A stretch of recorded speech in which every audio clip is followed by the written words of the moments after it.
This application is a chat room which allows users to communicate with each other.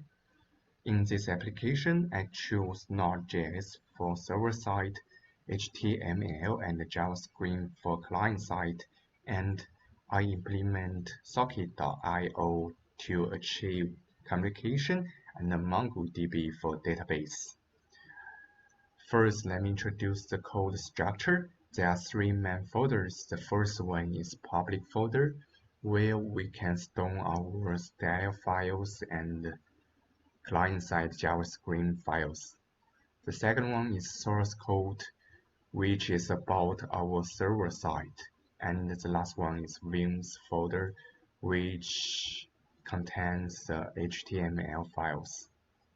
Okay, let me open the application and let me open the browser to enter the application. Okay, we can see that we enter the sign-in page. In this page, we can enter the chat room with the username and the password. But now, we have to register a user for the chat room. So we enter the sign up page. In this page, we can input the username and the password we want.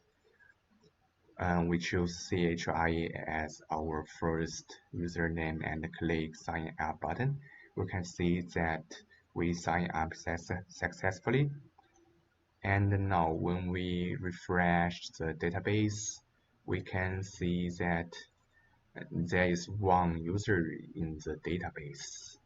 And we can see that we store the username and the login status, and we store the password with the hash value instead of the plain text.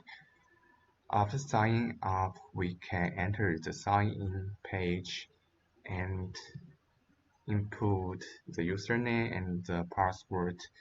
If we input a wrong password, we can see that there is a system message to let us know.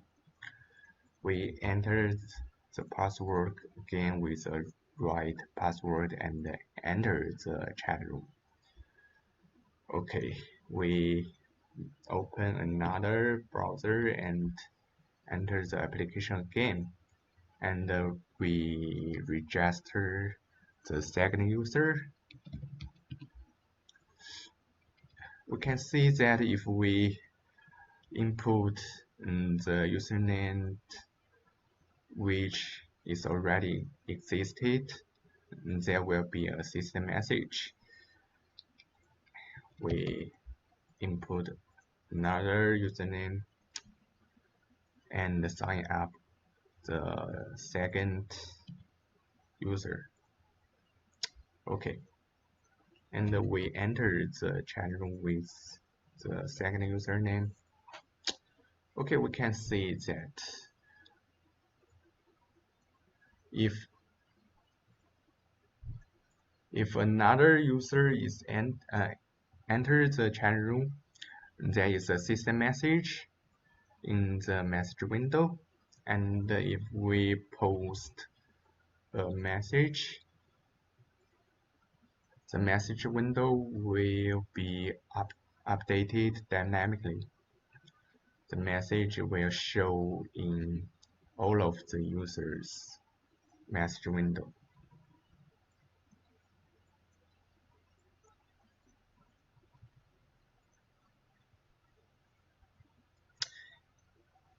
And you can see that the message is stored in the database. The message includes the message value, the username, and the timestamps.